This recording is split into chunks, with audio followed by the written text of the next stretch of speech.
every time we come on. We appreciate the comments, both negative and positive, because we realize that's the only way we're gonna grow this thing. And also, man, we got some announcements coming up. Oh man, should we tell them today or should we wait? Man, I'm excited. We can tell them now. Tell them now. Okay. Tell them now. Tell them now. Okay. So those of you that tuned in, Thursday, we had a special guest that was on. Her name is Christy Austin. She is Coco's sister. There was such a tremendous outpour of our people to where we had to pull her in and ask her to be one of our co-hosts. Yeah, man. And she graciously accepted, and so we're excited starting next week.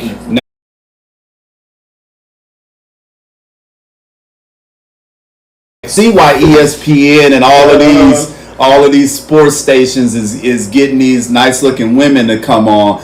Man. Hold on, though. I don't want to take away from the fact that they are very knowledgeable about their sport and what they're talking about. Yeah. So that is definitely the feather in the cap.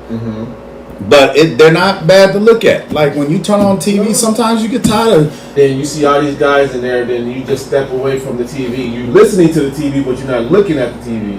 Yeah, now you want to look at the TV. Now you're looking at the TV. Now you're looking at the TV. Some heads that are really into their sport, and so to have a woman come on, sometimes it could be a slap in the face of the real jocks, because they're like, what does she know? She didn't play football, or she didn't play basketball, or.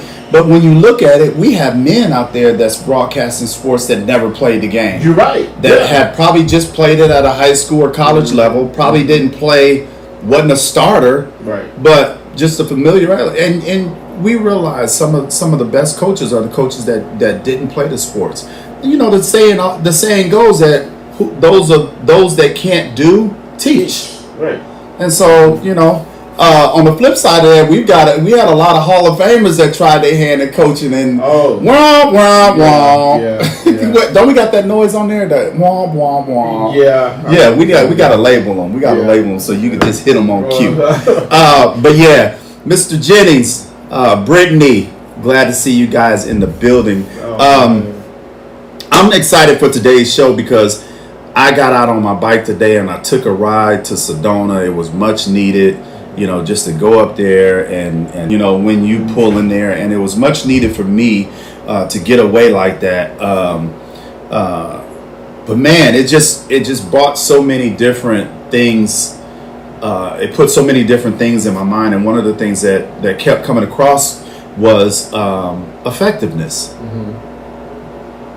And as soon as I thought about that, TD Jakes came on, because I typically will listen to my music on my bike through my speakers on the bike. And I just wanted to listen to some gospel in my helmet on the way there. And one of the message was TD Jakes was talking about effectiveness. And I'm like, you know what? That's going to be the topic for today, effectiveness. Because we have a lot of people that's good at things, that know how to do things, but are you effective at it? And there's a difference. People might not think that there's a difference, but there's a difference. What's up, Dave? Being effective goes to a whole nother level than just being good at something or knowing how to do something. Being effective, you know, and I'll use Brittany and Dave, since they are tuning in. Brittany is, to me, probably the best female trainer and one of the top trainers in Arizona, period, hands down. Okay. I will give her praise. She knows what she's doing. I sent a couple people to her, and, you know, without fail, Brittany does what she does. Brittany is a great trainer, but Brittany is an effective trainer, which simply means that out there that know the book of training, they can tell you all the moves, they can tell you the body parts that it affects. They can tell you, you know, from person to person, you know, what's good for you, what's good, what's bad for you, and all of this. But you have a lot of people that aren't effective at it. They're not getting results. It looks good. They have the you know, the body for it. They look like they just got off somebody's stage, but they're not effective at it. And what I mean by that is that when they train somebody, they don't readily get the success and the development that they're supposed to get from what they're teaching. That just means they're not effective. Every trainer thinks they're the best trainer. Period. Hands down. You have a conversation with them. If they don't think they're the best,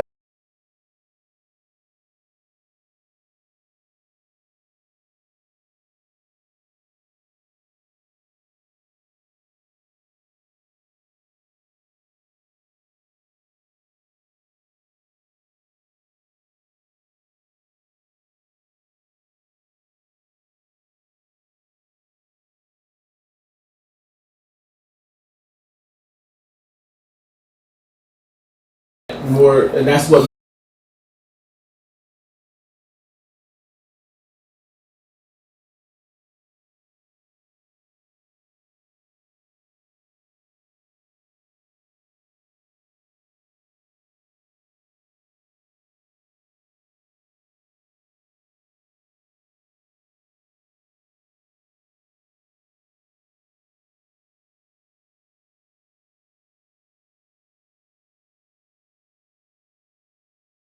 that process and falling in love with it. Because if you want to be effective at somebody, people have to see your passion in it. People have to see that whatever that is, you would do it if there was no money attached to you doing it.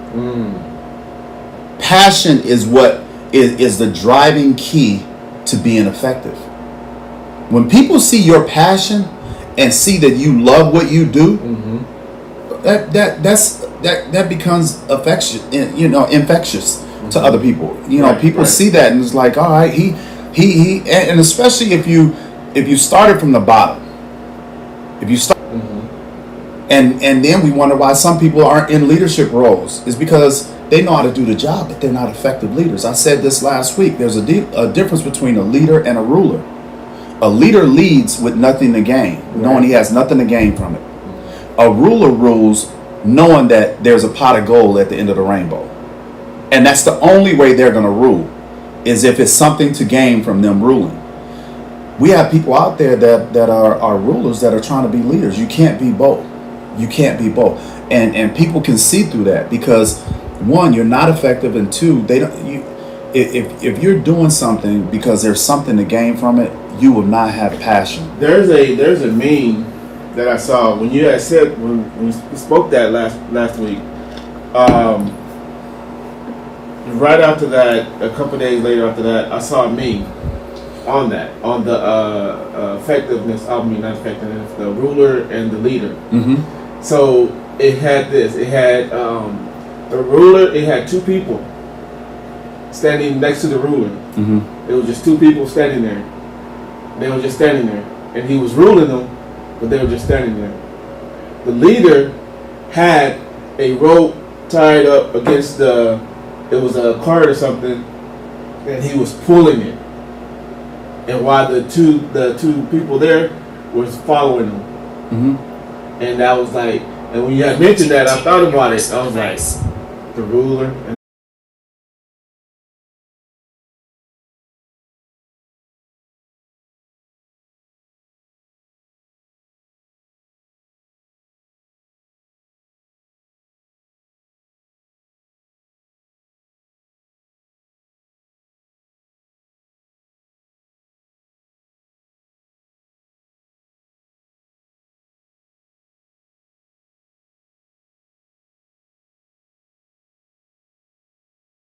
Based on your effectiveness. We have too many people that are in leadership roles that, one, aren't effective, and they aren't servants. They don't know how in the position that they're in. It's more like a CEO of a company, right? Now, you wouldn't see a CEO down here pushing wheelchairs in the mail room, or in the mail room, or cleaning bathrooms, and you wouldn't see them like that. Why? Because they have their employees that do it. Literally experienced a CEO of a company get down from his high horse up here, come down, and actually get dirty with everybody else. Mm-hmm. That's an effective leader. That's an effective leader because he's leading by example, and he understands. I don't care what my title is. Mm-hmm. It's like being a parent. Mm-hmm. We think that we only have gray hair, and that you are still their parent, and you have to be a parent until you no longer have breath in your body. Some of these kids gotta hear that. Yeah, and parents need to hear it as well because we've had a show about that, you know, and that's about being effective too. That's another role, being an effective parent, being an effective husband, being an effective wife, and I guess the biggest thing that kind of encompasses all of that is having effective communication. It is. Communication is probably the biggest effect that a lot of people fall short on. People know how to talk. Right. Like I could talk at you, but can I effectively communicate to you? That's like more of a talking, like listening and hearing. Yeah. You know. An effective speaker is one of the most effective listeners. If you don't know how to listen, you can't be an effective speaker. Mm-hmm. That's right. Because the reason why I say that is because for you to be an effective speaker, one, you have to be passionate about what you're speaking about. Two, you have to be relatable. How can you be relatable to somebody that you haven't listened to? Now, being relatable to a person that you never met before, never saw them, and don't know nothing about this person. How can you be effective? But how can you be effective to them?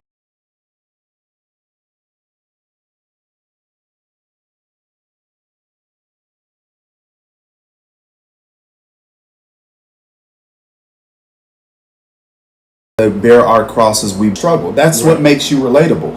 And to use your CEO example, if I'm the son of the owner of the company, and because I'm the son, I automatically get put into the role of the CEO. How effective of a CEO do you think I'm gonna be?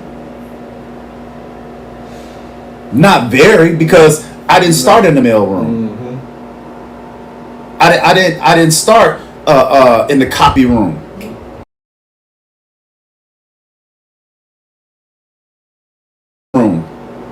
With you are going to be different. My expectation of you is going to be up here instead of that gradual climb up here. Mm-hmm. Because that person that has never been through it, they don't know what that gradual climb, they know what it is up here. So now I'm talking to you, communicating with you, and I'm trying to be effective, but I'm talking over your head. Right.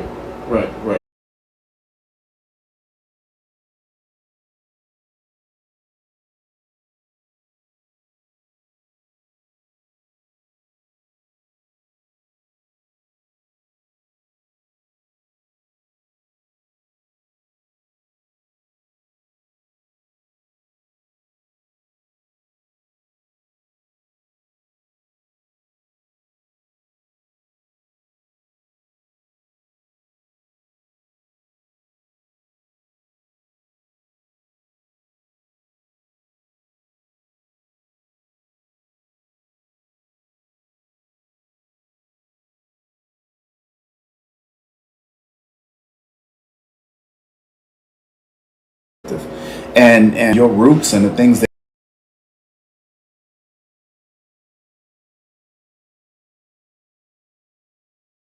you where you was at and how easy it is to forget.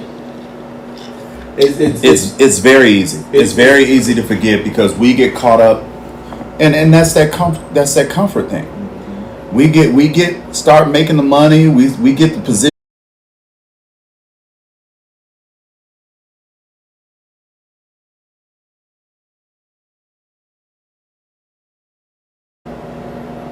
Wow. 40 years. You will work 40 years and still be broke. I'm not going to retire with $100,000 a year. Right. You're probably going to make half of that. Well, not even half. Like I would say, I don't know what the number is, but I know you're not going to be making what you were making when you were working. retiring. There's very few people that retire and just can say, I'm not working anymore. I'm just living off my retirement. I don't know of one person that is just strictly living off their retirement. No, because it's now, granted, I would say out of 100%, I would say probably about 15-20% of those are actually living off their retirement. But you also got to understand that people retire from multiple jobs. So I know people that have 2 or 3 different retirements and pensions. Right. If you're able to stack them like that, but I'm talking like one job. I retire from one job after 30 or 40 years. Because you're not living the rest of your life on your retirement. They're more so getting like part-time jobs and stuff like that. Or small side hustles. Yeah. You know, because it's like, well, paying out of pocket for personal insurance can cost you all that money. If they go to a job that's going to offer them insurance, then they don't have to pay all. It was obtainable because even if you started working at 30, which is an older age to start a job and retire, but even at 30, you retire at 50. You still healthy. You still able to move around. You still able to. Now, you have to retire at 30 or 40 to make it even financially beneficial for you to be able to retire. 30 or 40 years. Just think about that. Say, and the average person you're not really going into the workforce until you're at least 23, 24. I mean, granted, some people start at 18 or whatever, but around that 23, 24. As a career or just jobs? Just a job or career. Okay. Job or career. We're talking about retirement. There's really no 20-year retirements anymore. It's all like 30-year, 40-year. You know, I talked to one of my guys last night who's about to retire from the police force, and I asked him. I was like, when you gonna retire? He was like, well, you know, I can retire anytime. I'm just trying to see what's going. You know, he's basically trying to see how beneficial it is. You know, whether he do probably another 5 years or what have you. But I guarantee you, if the money was right, he would retire yesterday. Yeah. But that's why the guy said that the 9 to 5 is the biggest scam in the world. It's the biggest scam. And the other thing is, we look at our paychecks, and I don't care how much money you make. I don't care if it's $100,000, $200,000, $300,000.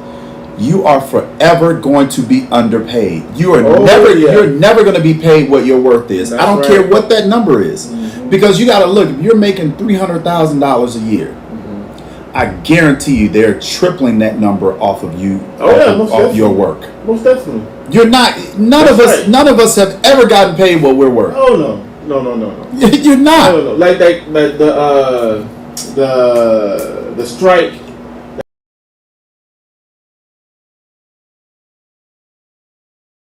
Like you're saying that you will never get paid what you're really worth. So basically, that got to get out of the determination, like the technology. I'm not technology. The language barrier of getting paid what I'm worth we have to erase that, because, like you say, we're never going to get paid what we're worth. No, you're never going to be paid what you're worth. So basically, it's saying now, you know, pay me accordingly of my job,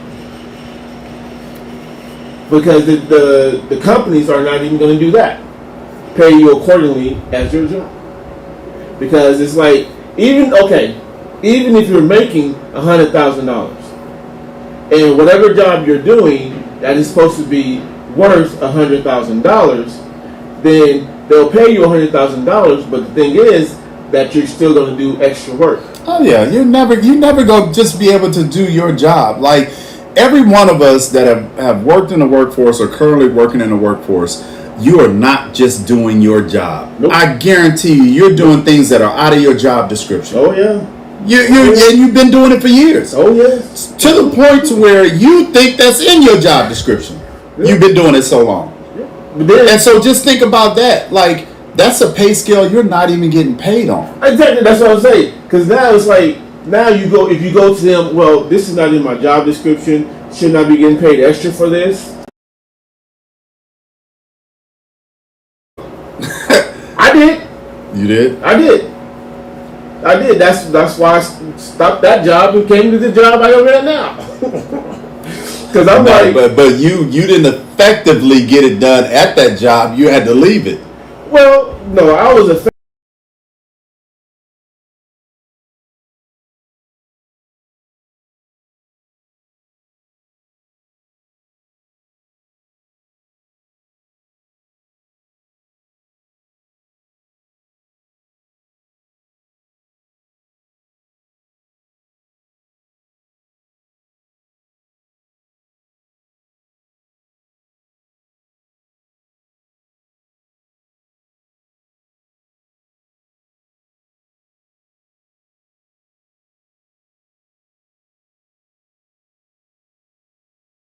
Wow. That's what it is. That's exactly what it is. It doesn't get any plainer than that. It is you find a fool, you use a fool, Man. and we can all look back and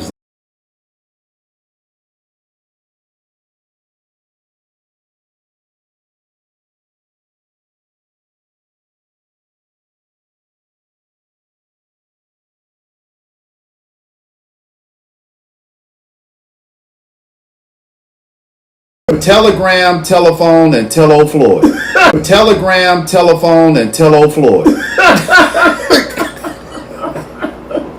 You want to get news and travel fast?